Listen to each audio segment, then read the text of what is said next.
Constitution start करते हैं। ठीक, कॉन्स्टिट्यूशन का उद्भव कैसे हुआ, कैसे इसकी उत्पत्ति हुई, वो मैं सब इसमें आपको पढ़ाऊंगा।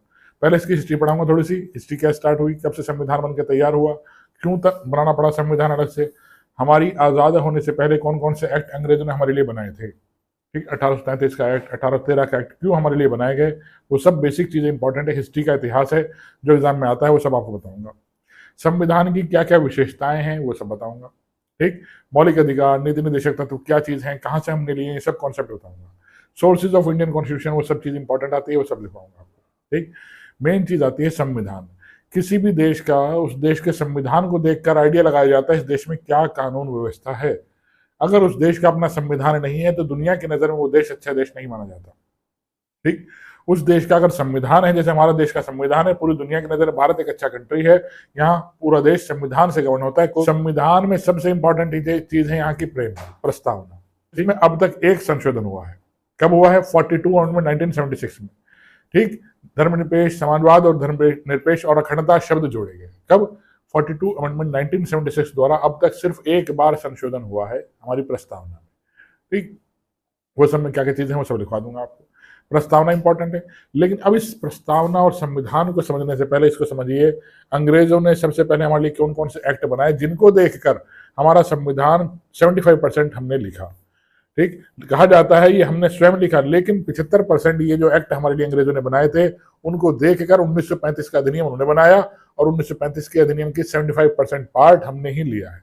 जैसे हमारे यहाँ द्विसदनी व्यवस्था है, ठीक है, राज्य में अलग विधानसभा होंगी, देश के अंदर अलग संसद होगी, सब कॉन्सेप्ट हमने कहां से लिए है? 1935 के अधिनियम द्वारा जो अंग्रेजों ने हमारे लिए बनाया था, हमने उसको लिया है। पहला पुर्तगाली यात्री, सबसे पहले हमारे भारत में कौन आया? पुर्तगाली आया। पुर्तगाली कौन था? Vasco D gamma. कब आया? 1498 में भारत आया। ठीक, कालीकट के बंदरगाह पर पहुंचा। कालीकट के बंदरगाह पर पहुंचकर इसका जैमरीन वहां का शासक था, उसके द्वारा इसका स्वागत किया गया कि वो व्यापारी आया है, यानी कि दूर के देश की चीजें लाया होगा, हम भी इसे कुछ देंगे, वो भी हमें कुछ देगा, इससे व्यापार बढ़ेगा। इसका स्वागत हुआ, ये बहुत खुश हुआ। यहां से ये मसाले, कपास ले गया, ठीक, और अपने पुर्तगाल में जाकर इसे बेचा। मसालों को वहां से डबल कई गुना फायदा हुआ। वो हमें सोना दे गया, और सोने के माध्यम से हमने उसे कपास दिया, अपना मसाले दिए, काली मिर्च, लौंग वोंग, जो चीज अच्छी होती है।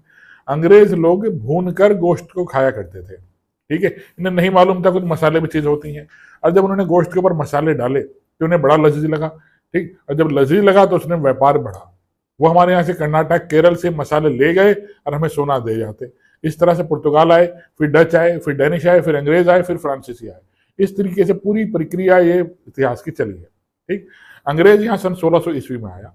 1600 ईस्वी में आकर वो सिर्फ एक व्यापारी कंपनी थी, ईस्ट इंडिया कंपनी। ठीक, ईस्ट इंडिया कंपनी जब भारत में आई, व्यापार की परमिशन जहांगीर से ली गई। मुगल बादशाह जहांगीर से परमिशन ली, परमिशन जहांगीर ने दे दी, कोई बात नहीं, आप आ जाइए, और भारत में व्यापार स्टार्ट की। जब भारत में व्यापार स्टार्ट करने की सोची तो यहाँ पर जो थे अलग अलग कबीले थे, इस तरह से अलग अलग समुदाय जो उनके व्यापारियों को लूटा करते थे। तो अंग्रेज ने परमिशन मांगी कि मुझे अपने क्षेत्र को, जहां मेरा क्षेत्र आपने दिया व्यापार करने का, मुझे कोठी बनाने की इजाजत दी जाए ताकि मैं बाहर से माल लाऊं, ठीक, और उसे सेफ कर सकूं, मेरी कुछ आर्मी हो जो उसकी सेफ्टी रख सके। बादशाह ने इसकी इजाजत दे दी, चलो कोई बात नहीं, आप अपनी एक आर्मी रखो अपने सामान की हिफाजत के लिए, और उसको एक क्षेत्र दे दिया, इस क्षेत्र के अंदर आप अपना व्यापार करेंगे, लुटेरे से, डाकुओं से आपकी रक्षा हो जाएगी। ठीक, इस तरीके से व्यापार बढ़ाने के साथ साथ इसने जब आर्मी रखने की परमिशन मांगी और इसे आर्मी रखने की परमिशन दे दी गई, अपने वहां से लाता ये कर्नल वर्नल, और यहाँ से हम लोगों को हायर करता, हमें बंदूक चलाना सिखाता, सिपाही बनाए गए हमें, और कुछ पद दिए गए सार्जेंट वार्जेंट के। तो इस तरह से उसने अपनी आर्मी को स्टेब्लिश करना शुरू किया। अब जब आर्मी स्टेब्लिश होकर बढ़ती गई, तब इसको राजा की आवश्यकता, राजा ने कहा कुछ सैनिक हमें भी दे दो ट्रेनिंग के लिए। तब इसने कहा दे दूंगा, मुझे पैसे दे दो। तो पैसा देकर राजा ने इसे सैनिक लिए, वो ट्रेन सैनिक हुआ करते थे, वो दूसरे सैनिक को मार दिया करते थे। इस तरीके से राजा को लगा ट्रेन सैनिक है, मुझे और ट्रेनिंग की आवश्यकता चाहिए, तो अपने सैनिकों को भी इसने ट्रेनिंग सिखानी शुरू कर दी। जब सैनिक ट्रेनिंग लेना शुरू कर दिया तो राजा की सेना भी इसमें इंक्लूड हो गई। अब उसने देखा राजा तो मेरे कंट्रोल में आ गया, तो उसने, अंग्रेज ने, ईस्ट इंडिया कंपनी ने उसको पूरा क्षेत्र को अपने कब्जे में ले लिया, जिस क्षेत्र उसका था। इस तरीके से इनका व्यापार बढ़ता गया। ये सन 1600 से 1700 ईस्वी तक सिर्फ व्यापारी कंपनी रही।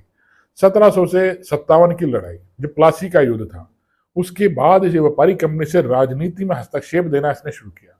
ठीक, बक्सर का युद्ध, राजनीति में हस्तक्षेप करना शुरू किया, राजाओं के बीच में इंटरफेयर करना शुरू किया, और तब इसने पहली बार बंगाल की लड़ाई, बंगाल के अंदर, बिहार के अंदर शासन करना शुरू किया, और बंगाल, बिहार, उड़ीसा की दीवानी प्राप्त कर ली। ठीक, मीन्स जमींदारों से रेवेन्यू लेने का अधिकार उसने प्राप्त कर लिया, जो पहले राजा के पास था, राजा के मनसबदारों के पास प्राप्त था। वो अधिकार रेवेन्यू लेने का इसने अपने हाथ में ले लिया। और जब मनसबदारी आ गई, उस मनसबदारी को सेव करने के लिए सेना तो थी इनकी, तो उस क्षेत्र पे बंगाल पे इनका आक्रमण हथियारों से शुरू हो गया। 1757, उसके बाद बक्सर के युद्ध के बाद बंगाल क्षेत्र पर पूरी तरह से कंट्रोल इन्होंने कर लिया और 1857 तक कंट्रोल रहा। 1857 तक किसका कंट्रोल रहा? 1600 में ईस्ट इंडिया कंपनी आई, 1857 तक कंट्रोल रहा किसका? ईस्ट इंडिया कंपनी का ही 200 साल तक कंट्रोल रहा इसने। सोचिए आप, 150-200 साल तक। लेकिन जो यहाँ के ईस्ट इंडिया कंपनी के गवर्नर जनरल थे, वो भारत में से सामान लेकर ब्रिटेन में अमीर हो रहे थे। रानी को दिक्कत हो रही थी, रानी को हिसाब किताब ये कंपनी नहीं दे रही थी। रानी ने कहा नहीं, अब आपकी कंट्रोल हम समाप्त करते हैं। अब 1857 की लड़ाई के बाद भी वहां देखिए, वहां की पब्लिक ने भी अपोज किया है आपका, तो रानी को बहाना मिल गया। इस 1857 की लड़ाई के बाद इसने ईस्ट इंडिया कंपनी को अपने हाथ में ले लिया और जो गवर्नर जनरल यहाँ उनका कहा जाता था ईस्ट इंडिया कंपनी का, उसे वायसराय नाम से जाना लगा। वो अब किसके नाम से अपॉइंट होगा? रानी उसे अपॉइंट करती भारत में और वायसराय कहा जाने लगा। ठीक, वो वायसराय 1857 से लेकर 1947 तक रहे गवर्नर जनरल। फिर 100 साल तक ईस्ट इंडिया कंपनी ने भारत में राज किया 1947 तक। 1947 और 1857 के बीच में बहुत सारे एक्ट अंग्रेजों ने भारतीयों के लिए बनाए उनके कहने के अकॉर्डिंग, लेकिन हमारे लिए नहीं थे, वो अंग्रेजों के लिए ही थे। अपनी फैसिलिटी के लिए वो एक्ट बनाते आए और हमारा शोषण कर रहे थे एक तरह से।